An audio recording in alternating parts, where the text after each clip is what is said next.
एक तो सजन मेरे पास नहीं रे, दूजी मिलन दी कोई आस नहीं रे, दूजी मिलन दी कोई आस नहीं रे।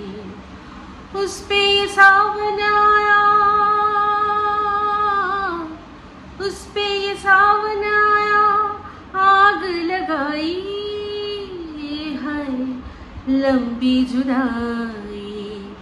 4 दिनों दा प्यारो रब्बा, बड़ी लंबी जुदाई, लंबी जुदाई।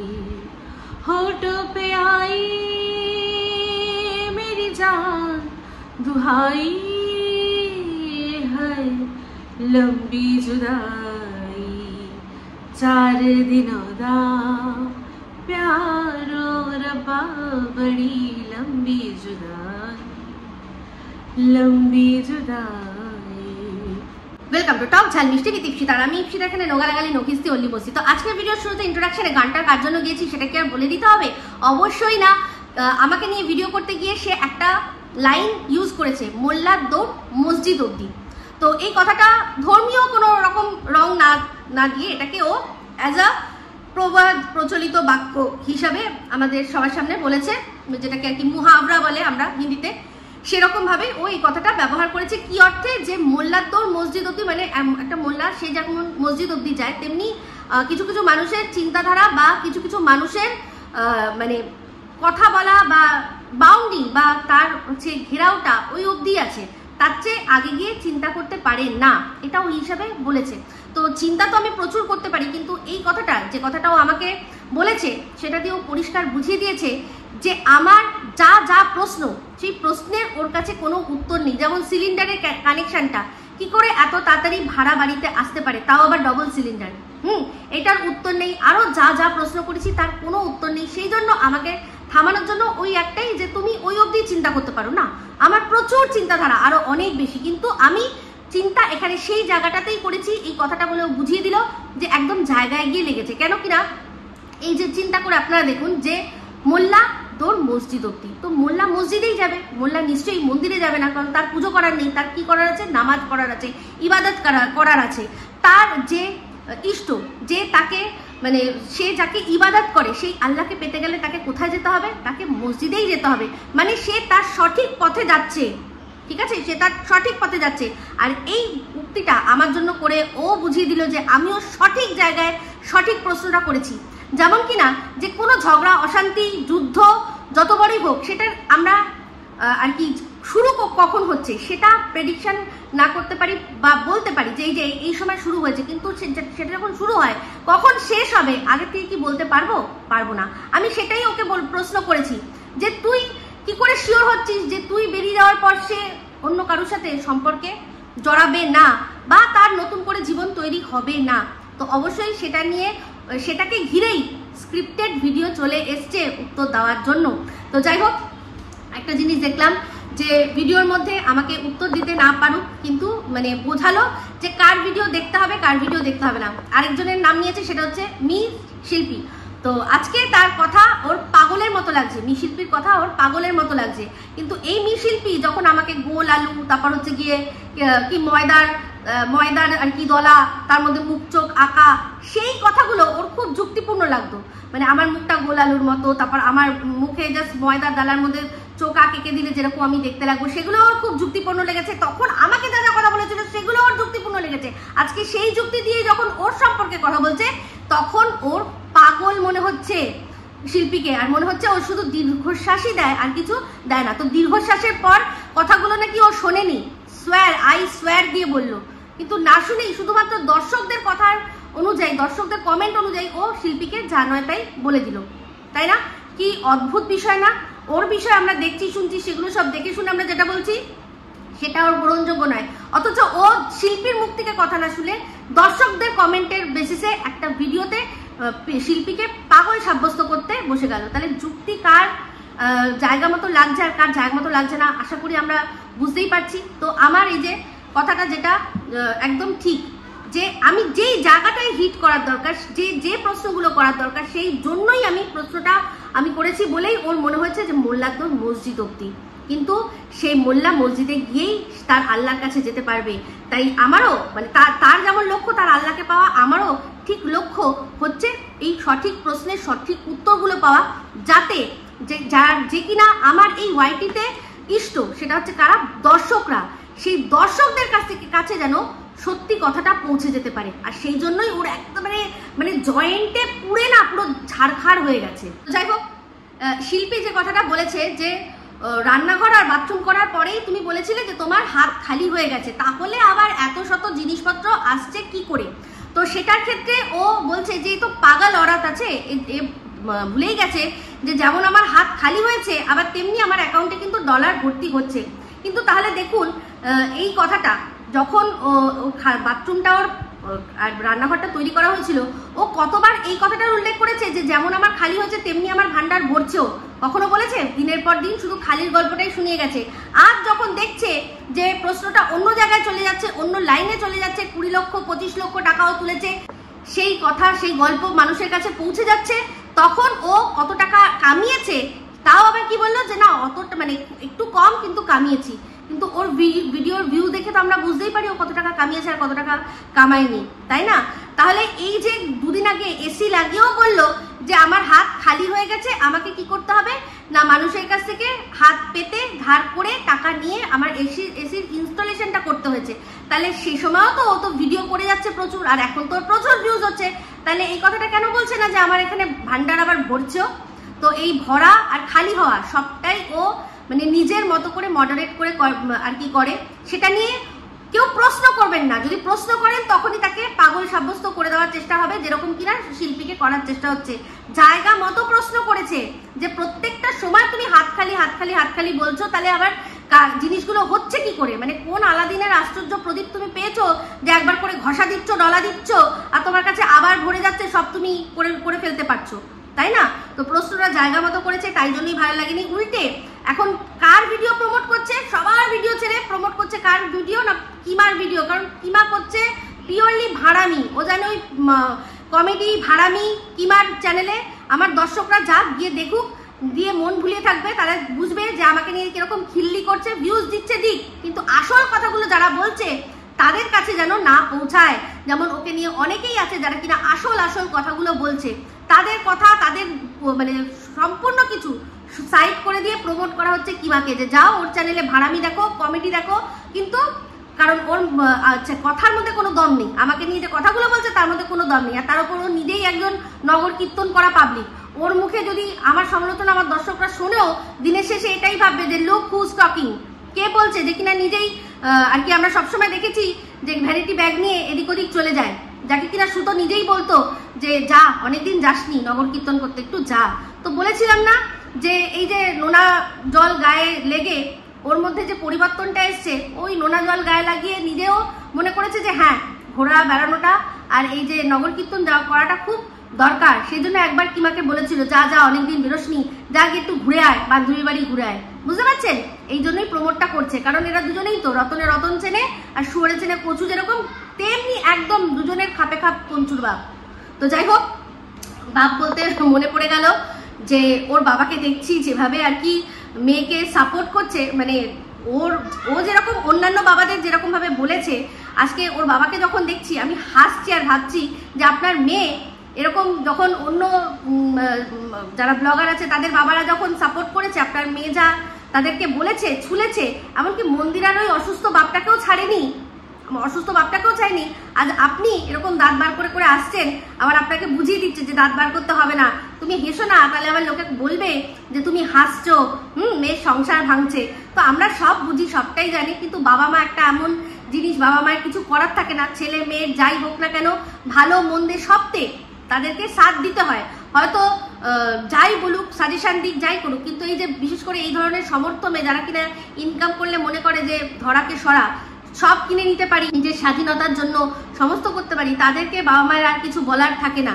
তাদের ওই রকমই আজকের ডেটের বাবা মারা তারা মনে করে যে এত যা করার করবে, তাহলে কি হবে, একে যদি আমরা সাপোর্ট করি উল্টে আমাদের দুটো লাভ হবে। যেমন কিনা ওর বাবার হচ্ছে বেশ বড় বড় মাছ খেতে পাচ্ছেন, বাড়ির একদম কাছে গরম গরম খাবার খেয়ে আবার কাজে জয়েন করতে পারছেন একটু রেস্ট নিয়ে। তো এই ফেসিলিটিগুলো তো উনি পাচ্ছেন না এই মানে বয়সে, ও এই বয়সে এসে এগুলো করলে ওনার মানে যেটা বলে লংজিবিলিটি, কাজ করার কর্মদক্ষতাটা আরো বেশি দিন ওর আর কি থাকবে, যেটা কিনা উনি মসলন্দরপুর থেকে সাইকেল বা অন্য কিছু করে ওনার বাড়িতে গিয়ে খাওয়া দাওয়া করে এসে যেটুকু বা রেস্ট নেওয়ার যেটুকু থাকতো, এটা এখন কাছাকাছি হয়ে গেছে। যেরকম ওদের শুনছি ওর বাবার অনেক সুবিধা হচ্ছে, তাহলে সেক্ষেত্রে তো মেয়েকে সাপোর্ট করা তো বানতাই হ্যাঁ না, কারণ পাগলেও তো নিজের বুঝ বোঝে, আর সেখানে তো ওর বাবা দেখে বোঝাই যায় যথেষ্ট মাথায় বুদ্ধি রাখেন উনি। তো যাই হোক, ওর এখন এই ব্লগ চ্যানেলের মধ্যে যেই জিনিসগুলো দেখলাম তার মধ্যে দু একটা জিনিস না উল্লেখ করলেই নয়।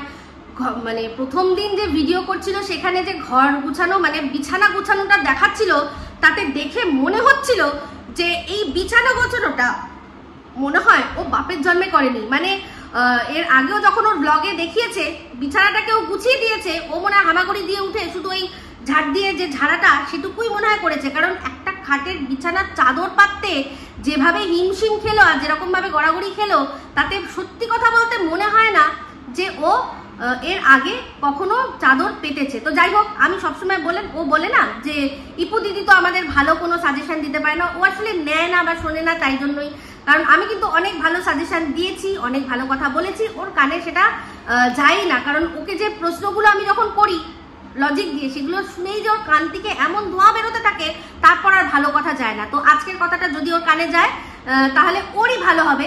কারণ এই যে চাদর, এই চাদর না পেতে, যেহেতু ওর বাড়িতে পোষ্য আছে, তাই জন্যই বলছি, যেহেতু আমার বাড়িতেও পোষ্য আছে, আমার একটা দুরন্ত বাচ্চা আছে, ওটাও তো ওর বাচ্চা। তো সেদিন যে মাছির সাথে খেলছিল সেরকম খুব সুন্দর লাগছিল দেখতে।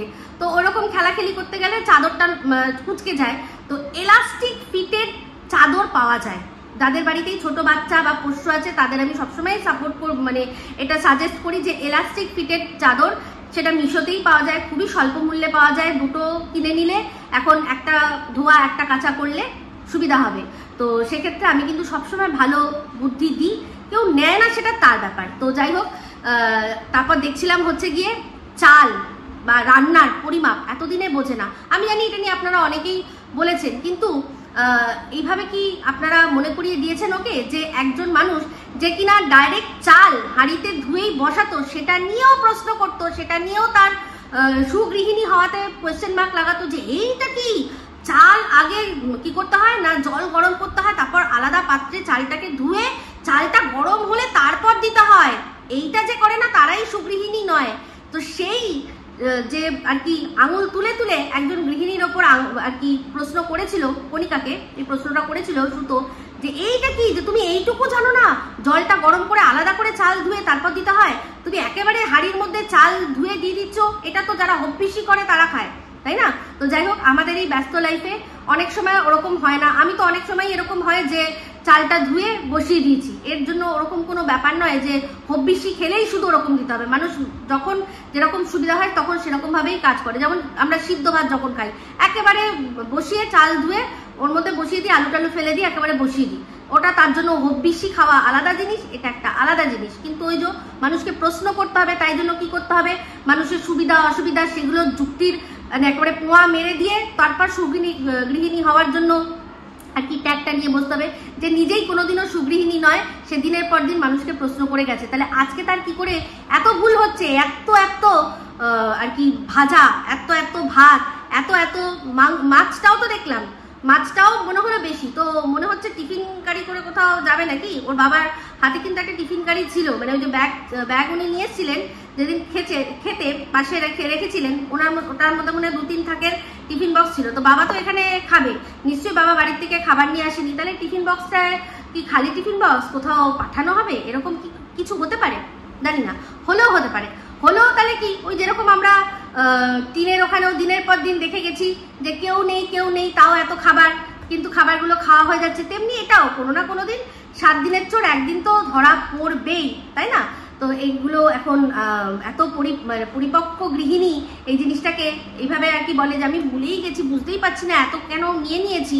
তো আমরা সব জানি, এর আগেও প্রচুর ঘটনা দেখেছি। যেমন কিনা ও সুন্দরভাবে মন্দিরার ওখানে যে ফ্ল্যাটে গেছিল তখন ও আর মন্দিরাই শুধু খেয়েছে, আর কেউ ছিল না ওখানে, যেরকম ভাবে বলেছে তেমনি আজও বেশি পরিমাণ ভাত, বেশি পরিমাণ ভাজা, বেশি পরিমাণ মাছের ঝোল, হয়ে গেছে সেরকম বলতেই পারে। ও কিরকম ভাবে স্ট্রেট ফেস নিয়ে মিথ্যা কথা বলে সেটার প্রমাণ তো আমরা এর আগে প্রচুরবার দেখেছি, তাই না? তো যাই হোক, আমাকে নিয়ে কথা বলতে গিয়ে ও যেটা বললো সেটা হচ্ছে গিয়ে আসানসোলের মেয়েটিকে নাকি আমি রাস্তায় দাঁড় করিয়ে দিয়েছি। ওর আসলে মনে হচ্ছে মাথা একেবারেই গেছে। যদি না যেত তাহলে ও জানতো যে এই আসানসোলের মেয়েটাকে ছিছি আইডি বাহিনী, যাকে ও বলতো ছিছি আইডি বাহিনী, সেই ছিছি আইডি বাহিনীর মাধ্যমে বিভিন্ন ওর আগের কালি করতুত সেগুলো পাশের দেশের ওর ওই স্লেভ হার্ট ভাইকে পাঠিয়ে ওকে এক্সপোজ করা হয়েছিল। তো ওকে যেখানে এক্সপোজ করা হয়েছিল সেখানে আমি একটাই কথা বলেছিলাম যে ও নিজের আইডেন্টিটি লুকিয়ে, একটা নিজের ছোট্ট বাচ্চা, সেই বাচ্চা আছে সেটা লুকিয়ে, বিবাহিত সেটা লুকিয়ে সন্দীপের সাথে কি করছে না কথা বলেছে। তো এই ধরনের একটা মেয়ে ছেলেকে কি বলবো, এই ধরনের মেয়ে ছেলেকে আর যদি আমাদের ভোদা বাবু দাদা হতেন তাহলে বলতেন ছয়রশ্মি নয়াকার ল। কারণ এটাই সে যে কিনা নিজের বর থাকতে অন্যের সাথে এরকম ভাবে চ্যাটিংয়ে ইন্টু কুলুকুলু করে। আর কে বলছে আসানসোলের মেয়ের কথা? আসানসোলের মেয়েটাকে তো রাস্তার মেয়ে খুদ এই সুতো বানিয়েছে, ভুলে গেছে ও না? যে একটা শপিং মলের বাইরে একটা পার্কিং লটের দাঁড়িয়ে মধ্যে একটা মেয়ে একটা পুরুষের সাথে কি করতে চেয়েছিল সেটা ওই আমাদের কাছে তুলে দিয়েছে। তাহলে সেই ধরনের মেয়ে যে কিনা গাড়ির মধ্যে একটা পুরুষের সাথে বসেই তার সাথে রীতিমতো আর কি ইন্টু কুলুকুলুতে পরিণত করতে চায় নিজেকে, তাহলে তাকে কি বলা হবে? ছয়রশ্মি নয়াকার লই তো বলা হবে। আমাদের ভোদা বাবু দাদা তো এটাই বলতেন। তো ঠিকই বলেছে। আর এখানে রাস্তার যে নিজেই রাস্তায় নিজেকে মানে পুরোপুরি রাস্তার মধ্যে নিজেকে অ্যাভেলেবেল করে দিয়েছে, তাকে আমাকে বলতে হবে না, মানে যারা মানুষরা রয়েছে তারাই আর কি বলে দেবে যে সে কি জিনিস। তো যাই হোক, সেখানে না আমি কোনোদিনও ওই ধরনের ওয়ার্ড ইউজ করেছি না কিছু বলেছি। ওই ধরনের মেয়েকে যদি ওরকম ওয়ার্ড ইউজও করতাম, বেশ করতাম যদি বলতাম, বেশ করতাম। একটা ছোট বাচ্চা রেখে সে প্রেম করতে গেছে একটা ছেলের সাথে, সেও একটা বাচ্চার বাবা। মেয়েটা ছেলেটার সম্পর্কে সব জানে, ছেলেটা নয় কিছু জানে না। ছেলেটা ভাবছে একটা কচি, একটা কমসিন কালি, একটা মানে অবিবাহিত মেয়ে, সেই ভেবে প্রেম তার সাথে হয়তো কথা বলতে গেছে। প্রেম অবধি গেছে কিনা আমি জানি না, বাট কথা তো বলতে গেছে, মাখো তো হয়েছে নিশ্চয়ই, তাই জন্যই তো দেখা করতে গেছে। তাহলে সেক্ষেত্রে সে ছেলেটাকে দোষ দেবো না মেয়েটাকে দোষ দেবো? ছেলেটার তো বাড়িতে বউ নেই, সে তো বউ রেখে এগুলো করেনি। তার তো বাড়িতে বউ ছেড়ে চলে গেছে, 6 মাসের ঊর্ধ্বে হয়ে গেছে। তাহলে তো এই মেয়েটিকে, আসানসোলের মেয়েটিকে রাস্তায়ও নামিয়ে, মানে রাস্তায় মেয়েরা দাঁড়িয়ে যারা টুকটাক করে এদিক ওদিক করে কিছু করে নেয়, সেই রকম পরিস্থিতিতে ও নিয়ে দাঁড় করিয়েছিল। আর বলেছিল শুধুমাত্র জিন্সের প্যান্টটা ছিল বলে, না হলে ব্যাস সব আর কি যা হওয়ার হয়ে যেত। তাহলে যে মেয়ে এই ধরনের কথাবার্তা একজনের সাথে আলোচনা করতে পারে, সেই মেয়ে আবার কি? তাকে আমি যদি বলেও থাকি, আমি জানি বলিনি ওই রকম কোনো ধরনের কথা, কিন্তু সে তো নিজেই নিজেকে ওইটা প্রমাণ করছে। শুধু তাই নয়, ছিছি আইডি বাহিনী মনে নেই কি বলেছিল, কার কাছ থেকে কি নিয়েছিল, সব ওর যাদের কাছ থেকে ঠকিয়ে টাকা নিয়েছিল সবাই তারা প্রমাণ দিয়েছিল। তখন মুখ খুলতে পারিনি, যেতে পারিনি থানায়, যেতে পারিনি পুলিশের কাছে যে আমার নামে মিথ্যে কথা বলা হচ্ছে, আমাকে কেউ এই ধরনের কথা বলছে, আমাকে ডিফেম করা হচ্ছে। করতে পেরেছে? কি করে করবে? যে জানে যে সে এরকম অন্যায় করেছে সেরকম ভাবে বলতে পারে না। আর রইল গিয়ে পিউর কথা।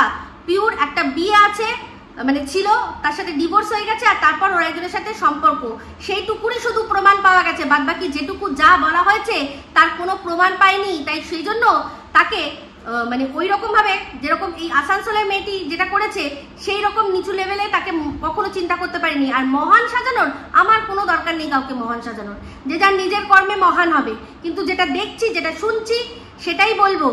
যেখানে আমাকে এখানে আমি কিছু না করেই আমার নিয়ে এত নোংরা কথা বলা হয়ে গেল, সেখানে একটা মেয়ে যার সম্পর্কে কোনো প্রমাণ পাওয়া যাচ্ছে না, তাকে দিনের পর দিন তাকে ওই রেড লাইট এরিয়ায় দাঁড় করিয়েছে এই শুধু সুতো নয়, আরো একজন ছিল, এরকম আরো অনেকে ছিল। সেখানে ও তো গেছে নিজের নামে স্টেপ নিতে, তো গেছে সে যে কারণেই হোক, যে কোনো অন্যায় করার জন্যই সে হোক না কেন, নিজের জন্য স্ট্যান্ড নিতে তো গেছে। গেল আসানসোল, গেল, যেতে পারবে না, কারণ জানে সে অন্যায়টা করেছে। তো যাই হোক, এবার চলে আসি আরেকটা কথা, যেটা হচ্ছে গিয়ে কি না, আমি যেটা বলেছি যে এই যে এখন যদি ওর সাথে ছাড়াছাড়ি হয়ে যায় আমাদের ভোদা বাবু দাদার, ওটা শুনে যা হাসি পেয়েছে না, তো সেই ভোদা বাবু দাদা বলা যায় না অন্য কারোর সাথে সম্পর্কে জড়াতে পারে। তো আমি একটা কথা বলেছি, সেটা হচ্ছে যে এই ভোদা বাবু দাদা সে তো তার মুরদে হয়নি কারোর সাথে সম্পর্ক করার, তার বাবা একটা সম্বন্ধ দেখে দিয়েছিল বলেই একটি জীবন্ত মেয়ের সাথে সে কি করতে পেরেছে না সংসার করতে পেরেছে। হ্যাঁ জীবন্ত, না হলে হচ্ছে গিয়ে হয়তো মেয়ে তাকে ভার্চুয়াল দেখেই থাকতে হতো। আর এই কথাগুলো বলেছি কার জন্য? অবশ্যই এই সুতোই তো সমস্ত ভেরু দাদার সম্পর্কে বা ভোদাবাবু দাদার সম্পর্কে বলেছে। কি বলেছে? যতদিন মানে ওর সাথে বিয়ে হয়নি তার আগে অবধি ওনার কোনো সম্পর্ক ছিল না, কোনো মেয়ের সাথে কোনো সম্পর্ক ছিল না। তাকে তো দেখতে পুরো রাঙা মূলোটার মতো দেখতে, তো সেই রাঙা মূলো মানে দেখতে সুন্দর, তাই তো? তো রাঙা মূলো, সেই রাঙা মূলোকে কারোর সাথে সম্পর্কে জড়ালো না, কোনো মেয়ে তাকে সম্পর্কে জড়ালো না। তো এই যে কথাগুলো, এগুলো তো সব ওর কাছ থেকেই শোনা। তো অবশ্যই বাবার একটা সরকারি চাকরি ছিল, তিনি একজন শিক্ষক, সেটা দেখেই তো কম মাইনে কম পড়াশোনা জানা আর কি এই আমাদের সুতোর থেকে কম পড়াশোনা জানা লোকের সাথে বিয়ে দিয়েছে। তাহলে বাবার জন্যই দিয়েছে, বাবার সুবাদেই দিয়েছে, বাবার সিকিউরিটি দেখেই দিয়েছে। আর সেটা তো সে প্রমাণ করে দিয়েছে। যখন লকডাউন হয়েছে তখন সে কোনোভাবেই তার বউকে অন্য কোনোভাবে উপার্জন করে খাওয়াতে পারেনি। একটা পুরুষ মানুষ যে মোটামুটি একটু শিক্ষিত, সে কোনো না কোনো একটা ব্যবস্থা করে তার বউকে খাওয়াবে, এটাই তো স্বাভাবিক। হ্যাঁ হয়তো কম হতে পারে, এমনি সময় যত টাকা ইনকাম করছে তার হাফ হয়ে যেতে পারে, হাফেরও হাফ হয়ে যেতে পারে, কিন্তু তাও সেখানে সে তার জীবনযাত্রা নামিয়ে নিয়ে এসে সে কি করবে না নিজের ডাল ভাত নুন ভাত খেয়ে সেই দিনগুলো গুজারান করবে।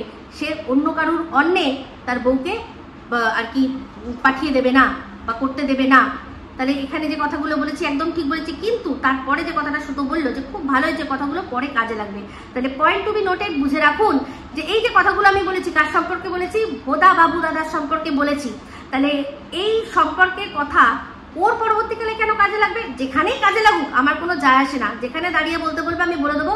আর সেখানে হাজার একটা মানুষ এসে সাক্ষীও দিয়ে যাবে যে কথাগুলো আমি ঠিক বলছি না ভুল বলছি। ওর থেকেই ওর বরের পুরো বিষয়টা আমরা জানতে পেরেছি। তাহলে এইবার দেখুন বিষয়টা কিরকম ভাবে বলছে, এখন লাগবে না পরে লাগবে। মানে এই যে নাটকটা এখন ও কন্টিনিউ করছে, এখন ও সেটা কিছু করতে পারবে না, কিন্তু পরবর্তীকালে এই যে ভোদাবাবু দাদাকে দিয়ে আমার বিরুদ্ধে কেস করবে। কারণ কথাটা আমি বলেছি ভোদাবাবু দাদার জন্য, ওর সেখানে কোনো মানে কোনো রকম কোনো সিনেই নেই, ওকে আমি কিছু বলিনি, যা বলেছি ওর বরকে বলেছি।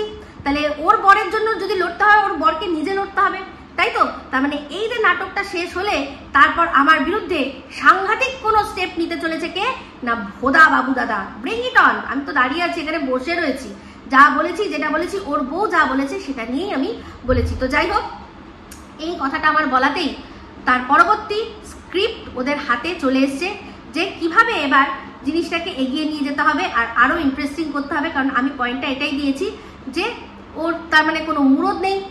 ওর কি কোনো মুরদ আছে যে ও অন্য কারোর সাথে জুড়বে? তার মানে এটা নাটক হচ্ছে, এই কথাটা বলেছি না?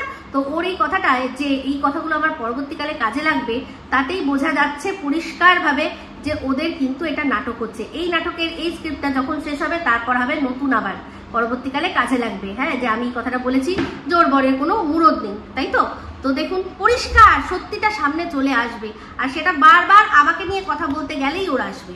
তো যাই হোক, এর পরের ভিডিওটা যেটা কি নতুন করে স্ক্রিপ্ট ওরা রেডি করেছে, আমাকে আমার মতো থাকতে দাও, সেটা নিয়ে অবশ্যই পরের ভিডিওতে আসছে। এই ভিডিওটা শেষ করে দেবো, কিন্তু একটা কথা, সেটা হচ্ছে গিয়ে ও টিনের সাথে ওকে তুলনা করা হয়েছে। একটা কথা বললো যে আমার সাথে টিনের তোমরা তুলনা করছো, কি হিসাবে তুলনা করছো? ওর থেকে আমি ফার বেটার। হ্যাঁ, কারণ হচ্ছে আমি টাইম টু টাইম উঠছি, টাইম টু টাইম খাচ্ছি, টাইম টু টাইম সব কাজ করছি, তাহলে আমি ওর থেকে অনেক বেটার। কি করে বেটার হতে পারে? কি করে? শুধুমাত্র টাইমে খেলে, টাইমে উঠলে, টাইমে ঘরের কাজ করলেই মানুষ বেটার হয়ে যায়? টিনের সাথে একটা কেন, হাজার একটা ছেলের যদি নামও জড়ায়, টিনের গায়ে সেই কলঙ্ক লাগবে না, বা আমরা টিনকে সেই চোখে দেখবো না যেটা কিনা এই সুতোর সাথে যার নাম জড়ানো হচ্ছে, একটা মানুষেরই যার নাম জড়ানো হচ্ছে, সেটার জন্য ওকে ঘৃণার চোখে দেখবো। টিন হাজার একটা ছেলের সাথে সম্পর্কে জড়াতে পারে, একজনের সাথে আরেকজনের সাথে আরেকজনের সাথে আরেকজনের সাথে, সেটা কোনো বড় কথা না, কিন্তু এই সুতোর যার সাথে নাম জড়িয়েছে সেটা ঘৃণ্য, সেটা জঘন্য। কারণ সম্পর্কটা সেরকম, যেটা শুনেছি সেই সম্পর্কটা কিন্তু অন্যরকম হওয়ার কথা, আর সেটা ও আমাদেরকে বলেছিল যে সম্পর্কটা কিরকম। আজকে যখন বান্ধবীর ছেলেকে আই মিস ইউ লিখেছিল, সেটারও জাস্টিফিকেশন দিয়েছে, যে ছেলের মতো করে আমি আই লাভ ইউ পাঠিয়েছি, তাহলে ওর কি সবাই ছেলে? সবাই ছেলে? এরকম চ্যাটের কোনো গল্প একটা শুনছিলাম যে কোনো একটা চ্যাট ধরা পড়েছে যেটা কিনা আপত্তিকর, সেই জন্যই ভোদা বাবু দাদার নাকি রাগ হয়েছে।